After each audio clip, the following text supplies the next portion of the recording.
بسم اللہ الرحمن الرحیم۔ السلام علیکم۔ آج ہم انشاءاللہ اس مختصر سی ویڈیو میں امام جعفر صادق علیہ السلام کی سیرت مبارک پر طالب علم کی حیثیت سے کچھ گفتگو کریں گے اور ان کی سیرت سے علم و حکمت کے موتی سمیٹنے کی کوشش کریں گے، اپنے امام کی معرفت کو حاصل کرنے کی کوشش کریں گے، ان کے ذکر سے اپنی فکر کو بلند کرنے کی کوشش کریں گے، ان کی تعلیمات کے ذریعے سے اپنے اخلاق اور کردار کو بہتر بنانے کی کوشش کریں گے۔ امام جعفر صادق علیہ السلام کی ولادت باسعادت 73 ہجری 17 ربیع الاول مدینہ منورہ میں ہوئی، اور پھر تاریخ بشریت نے دیکھا کہ کیسے اس امام برحق نے پوری عالم انسانیت کو علوم و فنون سے روشناس کرایا۔ آج جتنے بھی علوم آپ کو، مجھے، ہم سب کو دنیا میں بکھرے ہوئے نظر آتے ہیں، وہ سب کے سب محمد و آل محمد ہی کا صدقہ ہیں۔ میرے مولا امام جعفر صادق علیہ السلام نے ایک نظام، ایک جال مدرسوں کا، درس کا بچھا دیا تھا تاکہ لوگ آئیں اور کسب فیض کو حاصل کریں۔ ائمہ طاہرین علیہ السلام میں سے امام جعفر صادق علیہ السلام ہی وہ امام ہیں کہ جن کو کچھ سازگار حالات میسر ہوئے، اور امام جعفر صادق علیہ السلام نے کمال بصیرت سے کام لیتے ہوئے ان حالات سے بھرپور فائدہ اٹھایا اور عالم انسانیت کو جہالت کے اندھیروں سے نکالنے کا سدباب کیا۔ اور یوں امام عالی مقام کے شاگرد بعد میں لوگوں کے امام بنے، فقیہ بنے۔ نہ صرف دین کے بلکہ امام نے دنیا کے علوم سے بھی لوگوں کو آگاہی فراہم کی۔ امام عالی مقام علم میں، حلم میں، اخلاق میں، کردار میں، شعور میں، بصیرت میں، عبادت میں، سخاوت میں، شجاعت میں، زہد میں، تقوی میں اور صداقت میں بے مثل و بے نظیر تھے۔ امام کی صداقت کا یہ عالم تھا کہ صادق آل محمد کہلائے جاتے تھے۔ امام جعفر صادق علیہ السلام کی علمی خدمات اس قدر زیادہ ہیں کہ ان کا تذکرہ آتے ہی ذہن میں علم کی اہمیت کا دیا روشن ہو جاتا ہے۔ امام جعفر صادق علیہ السلام ارشاد فرماتے ہیں، لوگ تین قسم کے ہیں، ایک عالم، دوسرا طالب علم اور تیسرا کوڑا کرکٹ۔ مزید ارشاد فرماتے ہیں، میں پسند نہیں کرتا کہ کوئی جوان دو حالتوں کے علاوہ صبح کرے، وہ عالم ہو یا طالب علم ہو۔ اگر اس نے ایسا نہیں کیا تو اس نے کوتاہی کی، اور جس نے کوتاہی کی اس نے خود کو تباہ کیا۔ جس نے خود کو تباہ کیا اس کا ٹھکانہ دوزخ ہے۔ اب یہاں امام کے چاہنے والوں کے لیے ایک پیغام ہے کہ وہ دیکھیں اور سمجھیں کہ امام نے انسانوں کو تین کیٹیگری میں تقسیم کر دیا ہے۔ ایک وہ جو عالم ہیں اور بہت ہی معتبر ہیں، بہت ہی عظیم قسم ہے انسانوں کی جو علم رکھتے ہیں اور عالم ہیں۔ دوسرے وہ جو طالب علم ہیں، یعنی علم کو حاصل کرنے کی کوشش میں جد و جہد میں لگے ہوئے ہیں، کم سے کم طالب علم ہونے کا اسٹیٹس ان کے پاس ہے۔ تیسرے وہ جو انسان تو ہیں مگر مولا کی نظر میں وہ کوڑا کرکٹ ہیں، کچرا ہیں، گاربیج ہیں، کیونکہ نہ تو وہ عالم ہیں اور نہ ہی طالب علم کی حیثیت سے علم حاصل کرنے کی کوشش کر رہے ہیں۔ اب ذرا غور کریں کہ ہم میں سے کتنے لوگ ہیں جو عالم ہیں، کتنے لوگ ہیں جو طالب علم ہیں، اور کتنی کثرت میں لوگ ہیں جو کوڑا کرکٹ کی مانند ہیں۔ امام کی یہ حدیث ہم سے سوال کر رہی ہے، ہمیں پکار رہی ہے، ہمیں درس دے رہی ہے کہ اے انسانوں، اے مسلمانوں، کم سے کم کوڑا کرکٹ نہ بنو، جہنم کا راستہ اپنے ہاتھوں سے ہموار نہ کرو، جہنم کا ایندھن نہ بنو، جہد و جہد کرو، ترقی کرو اور خود کو طالب علم ہی کے منصب پر فائز کر لو تاکہ کچھ راہ نجات پر گامزن ہو سکو۔ آئیں اب عالم اور طالب علم دونوں کا اسٹیٹس کیا ہے، ان کا رتبہ کیا ہے، ان کا مرتبہ کیا ہے، یہ سمجھ لیتے ہیں۔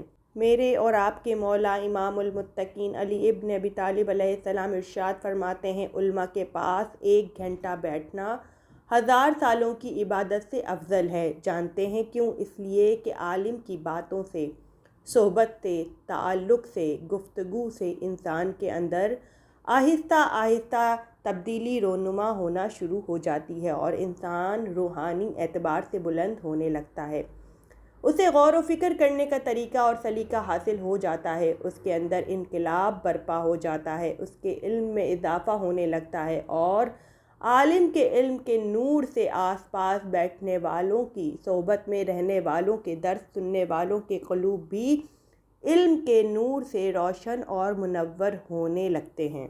اور کیا کہنا اس شخص کا جس کا قلب علم کے نور سے روشن ہو جاتا ہے، وہ معرفت الہی سے معرفت امام سے قریب ہو جاتا ہے، متقی ہو جاتا ہے، خشوع و خضوع سے عبادتوں کو انجام دیتا ہے، دعاؤں میں لذت کو محسوس کرتا ہے اور ایسی بے شمار نعمتوں سے اس کا دامن بھر جاتا ہے۔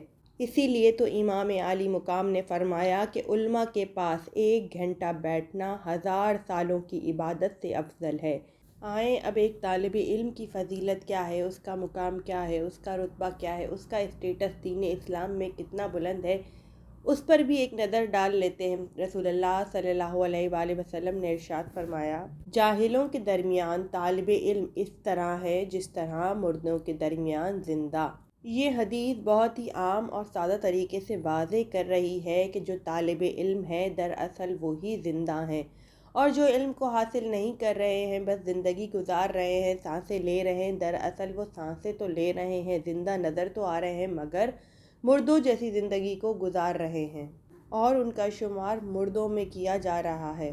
رسول اللہ صلی اللہ علیہ وآلہ وسلم ایک اور مقام پر ارشاد فرماتے ہیں، جو علم کو دوست رکھتا ہے اس پر جنت واجب ہے، یعنی جو شخص علم حاصل کرتا ہے، علم کا طلبگار ہے، علم سے محبت کرتا ہے، علم حاصل کرنے کی کوشش کرتا ہے، تو پروردگار عالم نے اس پر جنت واجب کر دی ہے۔ اور یہی وجہ ہے کہ دین اسلام نے، ائمہ طاہرین نے، قرآن کریم فرقان حمید نے جتنا زور علم حاصل کرنے پر دیا کسی اور چیز پر نہیں دیا، کیونکہ پروردگار عالم جانتا ہے کہ اگر دین اسلام کو کسی چیز سے خطرہ ہو سکتا ہے تو وہ ہے جہالت۔ اسی لیے پروردگار عالم چاہتا ہے کہ انسان مسلمان علم کے زیور سے آراستہ ہوں۔ دنیا میں وہی قومیں ترقی کرتی ہیں، حکمرانی کرتی ہیں جو علمی میدان میں مضبوط ہوتی ہیں۔ امام جعفر صادق علیہ السلام کا ایک شاگرد جس کا نام عنوان بصری ہے اور عمر اس کی 94 برس بتائی جاتی ہے، امام کی خدمت میں حاضر ہوتا ہے اور چاہتا ہے کہ امام اپنے علم میں سے اسے کچھ عطا کریں۔ امام عالی مقام نے اسے 9 نصیحتیں کیں، 3 نصیحتیں نفس کے متعلق، 3 نصیحتیں حلم کے متعلق اور 3 نصیحتیں علم سے متعلق تھیں۔ امام کا نورانی کلام زمین و مکان و زمان سے بالاتر ہوتا ہے، یہی وجہ ہے کہ وہ 9 نصیحتیں جو امام نے عنوان بصری کو کی تھی دراصل وہ قیامت تک آنے والے تمام انسانوں کی ہدایت کے لیے کافی ہے۔ وہ زندگی کا ایک لائے عمل ہے جو انسان کو عطا کیا گیا، اور بہت ہی قیمتی نصیحتیں ہیں جو آج آپ کے سامنے پیش کرنا چاہتی ہوں۔ اب خواہ انسان دینی علم حاصل کر رہا ہو یا دنیاوی علم حاصل کر رہا ہو، یہ نصیحتیں امام کی قیامت تک آنے والے تمام انسانوں کو فیض دیتی رہیں گی۔ یہ سرچشمہ ہدایت ہے جس سے ہر ایک فیض یاب ہو سکتا ہے۔ سب سے پہلے امام عالی مقام نے نفس کے متعلق 3 نصیحتیں عنوان بصری کو کی۔ اس میں سب سے پہلی نصیحت، امام ارشاد فرماتے ہیں، جس چیز کی تمہیں طلب و خواہش نہیں ہے اس کے کھانے سے پرہیز کرو، کیونکہ اس سے حماقت اور دیوانگی پیدا ہوتی ہے۔ اکثر دیکھنے میں آیا ہے انسان کسی کے گھر چلا جائے، تمنا نہیں ہے، شوق نہیں ہے، چیز پسند نہیں ہے، مگر بار بار اصرار کی وجہ سے انسان ایک آدھا لقمہ لے لیتا ہے۔ مولا ارشاد فرما رہے ہیں، جس چیز کو کھانے کی طلب نہ ہو، خواہش نہ ہو، تمہیں پسند نہ ہو، اسے ہرگز مت کھاؤ۔ کیونکہ وہ انسان کے اندر حماقت اور دیوانگی کو پیدا کرتی ہے۔ جس چیز کا دل نہ ہو، تمنا نہ ہو، وہ کسی کے کہنے پر بھی نہیں کھانی چاہیے، کیونکہ اس کے کھانے سے انسان کو فائدہ نہیں بلکہ نقصان اٹھانا پڑتا ہے۔ دوسری نصیحت جو میرے مولا نے فرمائی، وہ فرماتے ہیں، جب تک بھوک نہ لگے تو کھانا نہ کھاؤ۔ کھانا کھانے کے لیے انتظار کرو، بھوک لگے تو کھانا کھاؤ، اور اگر بھوک نہیں لگ رہی ہے تو کھانا کسی کے کہنے پر بھی، بہت اصرار پر بھی نہیں کھانا چاہیے۔ اور تیسری نصیحت کرتے ہوئے مولا ارشاد فرماتے ہیں، جب کھانا کھانے لگو تو حلال کھاؤ، بسم اللہ الرحمن الرحیم پڑھ کر کھاؤ، اور پیغمبر کی اس حدیث کو پیش نظر رکھو کہ رسول اللہ ارشاد فرماتے ہیں، پیٹ سے برا برتن اور کوئی نہیں جسے انسان بھرتا ہے۔ غذا کے حلال ہونے کے 2 رخ ہیں، ظاہری اور باطنی۔ کئی مرتبہ غذا ظاہری طور پر حلال ہوتی ہے، مگر باطنی طور پر جن پیسوں سے، جن روپیوں سے، جن چیزوں سے اس غذا کو حاصل کیا گیا ہوتا ہے وہ حرام ہوتے ہیں۔ تو ظاہری طور پر دکھنے والی غذا بھی کئی بار حرام ہوتی ہے، اور اسی لیے کہا جاتا ہے کہ غذا حلال کھاؤ، کیونکہ اس سے انسان کے نفس پر اثرات مرتب ہوتے ہیں۔ یہی وجہ ہے کہ امام حسین علیہ السلام نے اپنے خطبے میں فوج یزید سے یہی تو فرمایا تھا۔ میرے مظلوم امام نے ارشاد فرمایا تھا کہ مجھے معلوم ہے کہ میری باتیں تم پر اثر نہیں کریں گی، کیونکہ تمہارے پیٹ حرام سے پر ہیں۔ یہاں ایک فارمولہ ہمارے لیے، آپ کے لیے، تمام سننے والوں کے لیے امام نے دے دیا۔ کئی مرتبہ ظاہری نظر آنے والی غذا بھی اگر حرام کمائی سے کمائی جا رہی ہے اور کھائی جا رہی ہے تو یاد رکھیں پھر واعظ و نصیحت، قرآنی آیات اور احادیث نہ ہم پر اثر کرتی ہیں اور نہ ہی بیان کرنے والے کی زبان میں ہمیں طاقت اور تاثیر محسوس ہوتی ہے۔ امام عالی مقام نے 3 نصیحتیں حلم سے متعلق عنوان بصری کو جو کی وہ آپ کے سامنے پیش کروں۔ اس سے پہلے کہ وہ 3 نصیحتیں پیش کروں، لفظ حلم کے معنی جو ڈکشنری میں یا لغت میں ہمیں ملتے ہیں، اس کا مطلب ہے تحمل، برداشت، نرمی اور بردباری ہے۔ یہ وہ نصیحتیں ہیں جو ہر ایک طالب علم کو بہت غور سے سننی بھی چاہیے اور اس پر عمل بھی کرنا چاہیے۔ مولا ارشاد فرماتے ہیں، کوئی تمہیں برا بھلا بولے تو اسے جواب نہ دو، بدتمیز سے بدتمیزی سے بات نہ کرو اور لڑائی جھگڑے سے دور رہو۔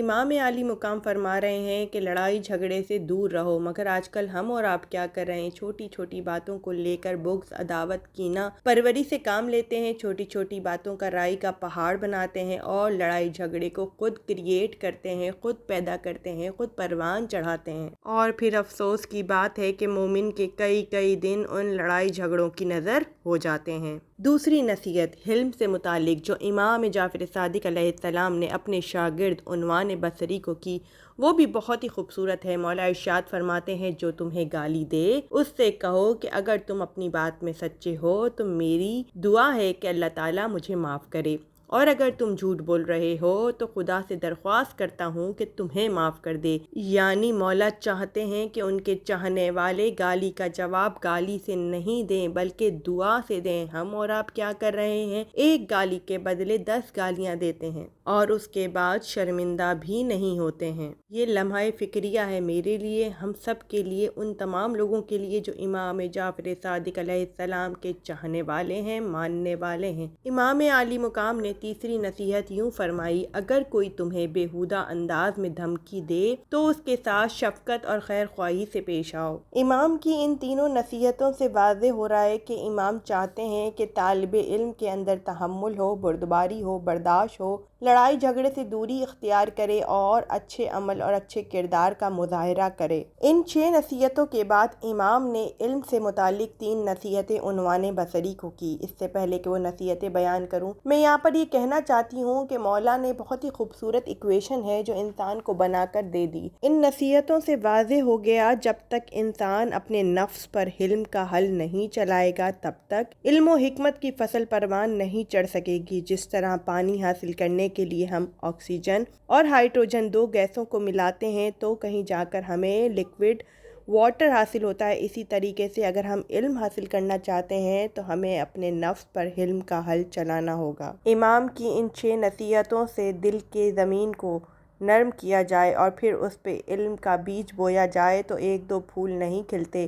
بلکہ پورا گلستان، پورا گلشن تیار ہو سکتا ہے۔ اب آپ کے سامنے وہ 3 نصیحتیں بیان کروں جو میرے مولا نے علم سے متعلق عنوان بصری کو بیان کی تھیں۔ میرے مولا ارشاد فرماتے ہیں، جن چیزوں کو نہیں جانتے ہو علماء کرام سے پوچھو، البتہ یہ خیال رہے کہ ان کی لرزش ڈھونڈنے اور آزمائش کے طور پر سوال نہ کرو۔ یہاں پر ہم سب کے لیے ایک نکتہ ہے جو میرے مولا نے ارشاد فرمایا۔ مولا کیا چاہتے ہیں؟ مولا چاہتے ہیں اگر انسان کو کسی چیز کے بارے میں علم نہیں ہے تو وہ خاموش ہو کر نہ بیٹھے بلکہ سوال کرے، پوچھے۔ کس سے؟ علماء کرام سے، ادب اور احترام سے سوال کرے، مگر ہاں یاد رکھو ان کی غلطیاں تلاش کرنے کی کوشش ہرگز نہیں کرنی چاہیے۔ دوسری نصیحت جو میرے مولا نے طالب علموں کے لیے ارشاد فرمائی، مولا فرماتے ہیں اپنی رائے پر عمل کرنے سے پرہیز کرو، ان تمام کاموں میں احتیاط کرو کہ جن میں احتیاط کی جا سکتی ہے۔ یعنی اگر کسی کام کے بارے میں، کسی عمل کے بارے میں تمہیں معلوم نہیں ہے تو اس پر اپنی رائے کو اختیار نہ کرو بلکہ کیا کرو؟ احتیاط کرو، اگر احتیاط کی جا سکتی ہے تو۔